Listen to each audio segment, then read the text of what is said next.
Hello, today we're going to talk about how to draw a scale for a graph. Now this is often the question I hear the most often when we're doing graph working lessons.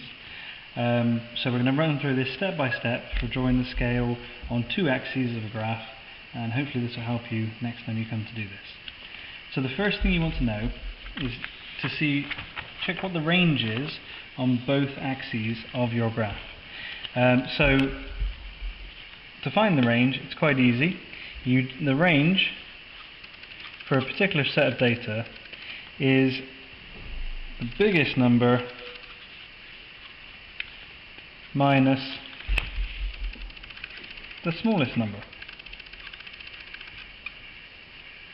So, if we look at a set of data collected earlier today through some exhaustive research, you can see here that for sweets eaten in kilograms, the smallest number is 0.0 and the largest number we have here is 4.0. So, for sweets eaten, we have a range that equals, the biggest number was 4.0, as you can see here, minus 0.0 in kilograms. So the range there is 4.0. And then if we check volume of sick, well, our smallest number, our largest number for volume of sick was 51, and our smallest number was 0, and that one was in centimeters cubed.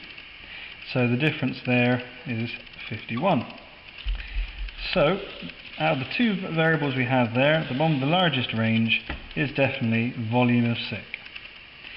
So, when you're looking at your graph paper, you'll almost always have an A4 sheet of graph paper.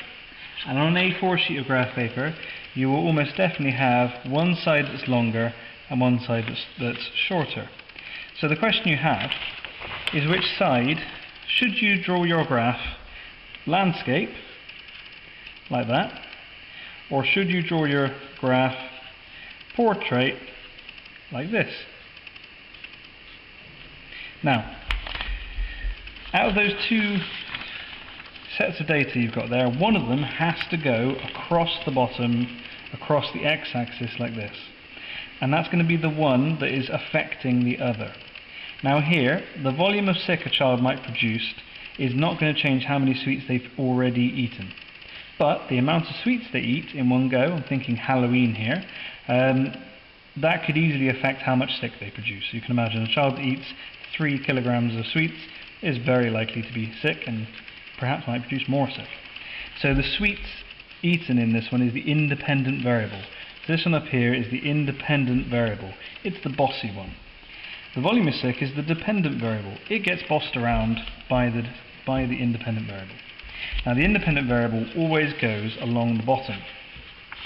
So, on our graph, our independent variable is going to be here at the bottom, and that one right now is the number of sweets. Now the number of sweets for this graph is the smaller range. Therefore we should use our piece of paper standing portrait, so that the axis along the bottom is the smaller range, and it fits better like that on your paper.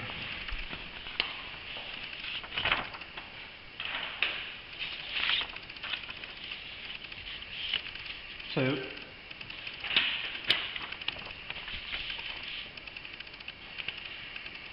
the next step I would do is get my piece of graph paper, and without even looking at the numbers, I'm going to draw on the two axes I'm going to use. Now, it's important to draw both of these axes onto the piece of paper in such a way that you're leaving yourself some space in order to label the axes and write the numbers for both axes. So I'm going to do mine approximately 2 squares in on both sides on this piece of graph paper. Now you can only see part of the graph paper at the moment, but I'll show you the whole thing in a moment. So there we go. And then, so you see I've done that one a couple of squares in from the side, and then on the bottom here, a couple of squares up from the bottom to make sure I've got enough space to label this. There we go. Now, I'm going to start with the y-axis because for some reason it's the one that causes people the most trouble. So the y-axis here is going to be the volume of 6. You can see them side by side there. Now on this y-axis I need to be able to fit our smallest number, which is a 0, and I need to be able to fit our highest number, which is a 51. So I need to count up per square in an amount that will allow me to fit on a 0 and a 51. Now, whenever you're doing this, you're going to be choosing either to count up in 1s, to count up in 5s, oh, I missed one, you can count up in 2s, or you can count up in 10s or 20s. So any of these would work fine, but it depends on your set of data. So let's try a couple of them out. And this is the simplest way to do it. You simply count up the squares in whichever number you've chosen. Now, I think 1s is going to be way too small. I doubt there's 50 squares there, although I haven't checked. 2s, maybe. 5s, definitely. So I'm going to try 2s and see if it works, and if it doesn't, I'll try 5s. So starting down here at the bottom, we've got 2, so that line there, 0, 2, 4, 6, 8, 10, 12, 14, 16, 18, 20, 22, 24, 26, 28, 30, 32, 34, 36, and 38. Nowhere near high enough. But I can tell that if I get to 36 there, I'm definitely going to be able to fit all the data on if I count up in 5s. So let's just check, just in case. So starting at the bottom again, we've got 0, 5, 10, 15, 20, 25, 30, 35, 40, 45, 50, 55. Right, so I can get most of the way up. What I would do, now I'm doing this in pen so you can see it clearly, but if I was doing this in pencil, I would rub off all of the axis here above my highest number that I need to fit on, because otherwise you might lose marks for drawing a scale that's too large. And that's one among many reasons why we draw graphs in pencil. So the next step is to draw little notches after each box so I can clearly see where those numbers are going. I'm going to fill some more in later because I can't quite remember how high up I got. So we start with a 0, and for this graph I'm going to have a 0 for both axes, so I'm going to do a big 0 like that across. Then 5, 10, 15, 20, 25, 30, 35. That's now high enough that I can fit all the numbers I need to fit onto my graph, but it doesn't go too much higher.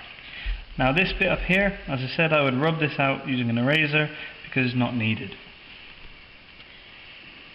Now I know that that scale will fit on all of the data needed for this graph, and it goes up in even numbers and each of the notches is evenly spaced. So I definitely would get marks for that scale. So the last thing to do is to plot the data itself, and we're not going to discuss that in too much detail today, but just so you can see the shape of the graph. We have 0 and 0, so I'll just change colour pen. So we've got 0 and 0 here, so a little cross there, nice and small. And then I've got 0.5, so that's halfway between 0 and 1, and 20, so a little cross there. And then I've got 1.0 and 40, so across to 1.0 and up to 40. Then 2.0 and 50, so across to 2.0 and up to 50.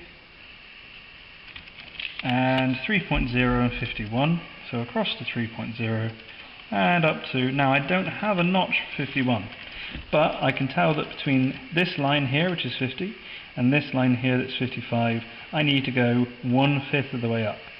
So I'll just do a cross there, just a little bit above the line. And last but not least, I have 4.0 and 49, so along to 4.0 and up to 50, and I'm just going to do this a little bit below the line to show that it's 49 rather than 50. And there is my graph. Obviously it's missing labels on both axes, but the main thing I wanted to talk about today was how to draw your scale rather than anything else. I hope this helped you in drawing your scales when it comes to your graph work. If there are any questions, just leave a comment below. Thank you.